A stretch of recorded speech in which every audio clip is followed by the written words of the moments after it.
I apologize in advance for my raspy voice. I'm currently sick, but I'm getting this review out there because I want people to know my opinion. And well, my opinion may not be the popular one, considering that this film is being hammered by critics, hammered on Rotten Tomatoes, has like a 30-some%. And here's the thing about Rotten Tomatoes.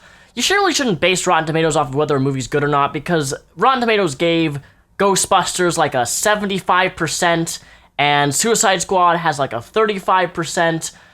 This film has been being hammered by critics, being ripped apart, and honestly, I don't think that the criticism that this film is getting is actually just.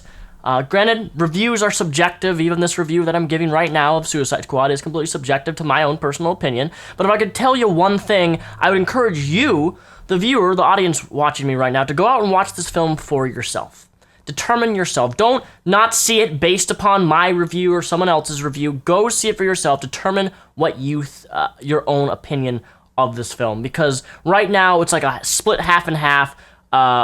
Casual film goers like myself who like comic book movies, who have somewhat of a background in comics, really like this movie. And then there's the critics who don't really know much about comics, who just hammer it for every little tiny little flaw that the film has. And it's not a perfect film. I mean, I think anytime you have a film with 6 different characters, a squad of criminals.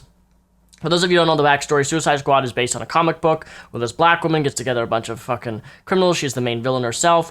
She gets together all these criminals to basically make a team of criminals so they can have a team of criminals who can take out other bad people who may be a threat to the city.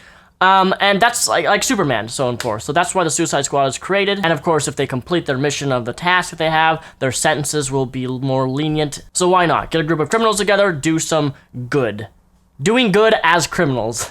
That makes any sense. But I'm gonna say that this film was really fun. It was really entertaining, and I've read a few reviews of film critics, and they're like, this movie is nothing but gun glorify. The movie just glorifies guns the whole time. I'm like, really, dude? Have you ever read the original comic? No shit, they're gonna fucking have lots of guns and lots of shooting and lots of action. Now, one of the things, in my personal opinion, that this film fails to do, but I'm glad that it fails to do it well, but it does it to the point where I'm glad they did it, is the fact that when you have 6 characters in a film in 2 hours, it's really difficult to get into the backstory of that character. And for me, something that's really important is character development. And Margot Robbie, love her. She's gorgeous, she's sexy, she's hot. I think does an astounding Harley Quinn.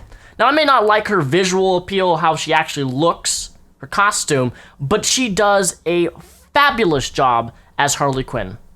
Hands down, they need a Harley Quinn movie. Supposedly it's rumored. She did an excellent job. Will Smith as Deadshot, another great character who I've always liked as a really cool character going against Batman in the comics. Will Smith's Deadshot was honestly really, really cool. And this film does actually have funny moments. I did actually laugh, and I love the dialogue between a lot of these 6 characters, specifically Deadshot and Harley Quinn. The one thing I will say, I'm going to tell you this right now, this is not really a spoiler, but the trailer of Suicide Squad makes it really, really deceptive.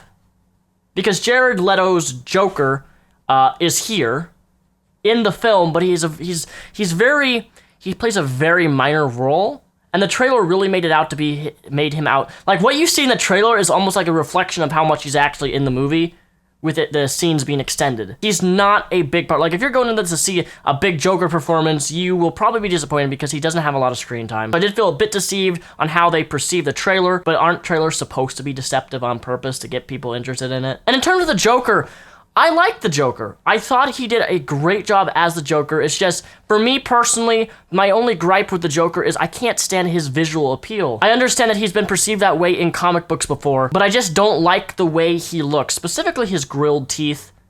I don't know, it just annoys me, and that's really not a criticism of the film itself. But it's just something that I don't like, but his performance was spot on. It's nothing like Heath Ledger's Joker. I feel like this Joker is more of a classy, tuxedo type of Joker who does way too many drugs and is like constantly high on life. But he's also a psychotic madman who will kill people, like that's the Joker I see. Whereas Nolan's Joker was super, super, super, super, super real. Super, very, very serious. And I felt like Jared Leto's Joker was a lot more comic book accurate in terms of how the perception of the Joker has been perceived in comics. That's the only key thing that I want you guys to let you know about Jared's Don't get too pumped up to see him on a lot of screen time. Batman was in the film for a short duration at the start of the film. I hated the visual appeal of Killer Croc, another character. I just hated the way he looked. I didn't look like Killer Croc-ish to me. But each one of these characters have a very small kind of backstory flashback. And I'm glad that they do this because it really would, if they didn't do this, it would be horrible. It would be very frustrating for me as a viewer or a casual moviegoer like yourself to see a movie and you don't know anything about these characters other than them being on screen. Having 6 characters is difficult to do. When you have complex characters like Deadshot, when you have like things like Harley Quinn and you have fucking Ninja Lady, can't remember her name. When you have characters in comic books that have backstories and you put them all on screen together, it's a really hard thing to do and do well. And I think Suicide Squad did it well. For what DC had to work with, I think they did a good job. This was far better, in my opinion, than Batman vs. Superman on every goddamn level. It had awesome action sequences, though some of the pacing of the film was a bit strange. When you see it, you'll definitely know what I'm talking about. The scene transitions always didn't work that well, but it wasn't anything to take me away from the film itself. And as you and I know, I don't give movies a rating scale. I just tell you if I liked it, what I didn't like about it, and in my personal opinion, this is one of the best DC Cinematic Universe movies that has been done. I'm really looking forward to Wonder Woman. I think that's going to be an amazing movie, but do not listen to the critic reviews on Rotten Tomatoes. Go see it for yourself and pull an opinion from there. The thing about movie critics is I don't believe that really big film critics have a lot of validity to what they say regarding films, simply because many people don't have a grasp on comic book culture, much less even read the original comics in which the movie is based on. And if a critic hasn't done that, I think the review is always a bit skewed because they don't know how to properly deduct accurate elements of the comic to the actual film. And as someone who reads comics like crazy, I think that's important when you review a movie is to know a little bit of background of the comic itself so you can draw some correlation between the two things. So my review is go see Suicide Squad. I think you will like it.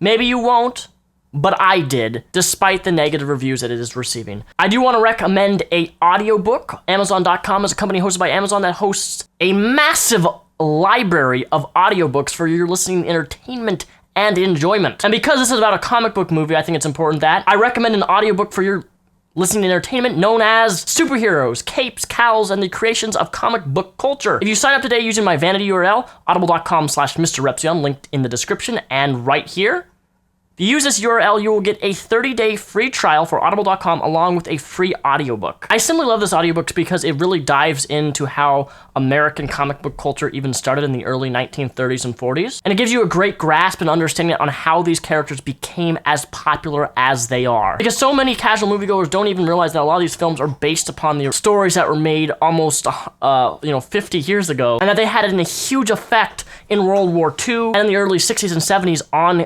culture itself in America. And if that sounds like something you'd be interested in, please sign up today using my vanity URL linked right down below, audible.com/Mr. Repzion. If you like this video, please give it a thumbs up and have a fantastic day. And please go see Suicide Squad for yourself and don't let the critics determine what you pay for.